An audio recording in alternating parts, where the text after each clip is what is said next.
เด้กันว่าเรื่องเมียเจ้าชีวิตเจ็บหนักกว่ามันผู้ที่สองผู้ที่สามผู้ที่สี่เจ็บหนักกว่าหมู่ผู้ที่สองก็ถึกกันมีลูกชาย3-4คนถึกไล่หนีไปอเมริกาเนาะคันเขาจะเลี้ยงก็แม่นแต่องค์หญิงคันพวกเขารอบางเทื่อก็มันลูกผู้สุดท้ายฮู้บ่ฮู้หรือว่าคือเขาเสยยาทางภาคใต้ก็บ่ไล่หรือว่ามันลูกตุลาภรณ์ผัว2-3ผัวอันนั้นเป็นร้านที่เขาฮักแต่ก็ส่งอยู่บ่อนที่มีชื่อเสียงอันนั้น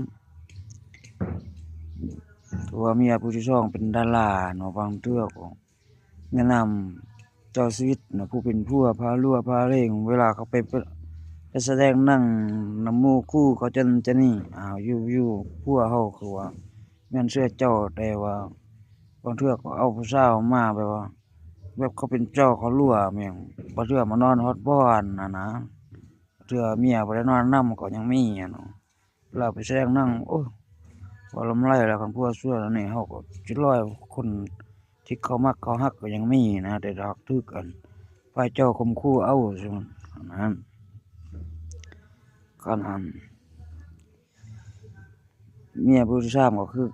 เข้าออกจะมีเรื่องจริงหรือบ่มีนะก็อาจจะมันผิดเถียงกันเจ้านั้นเจ้านี้เรื่องข้อมูลเรื่องการดิน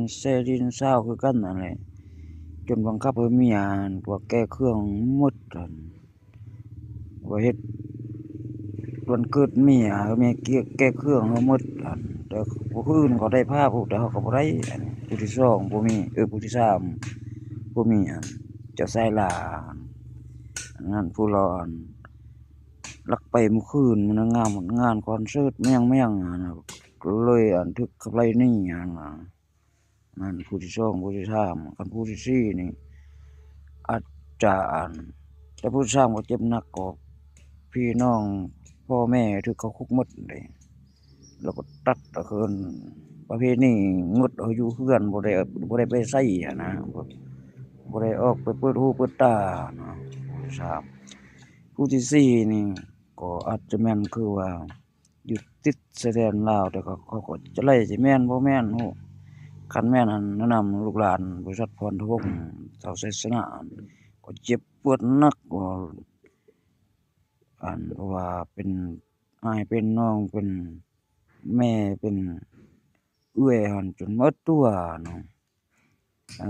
แต่ตอนเขาออกหน้าออกตาไปงานแต่เจ้าชีวิตก็จะมีความหรูหราอลังการแต่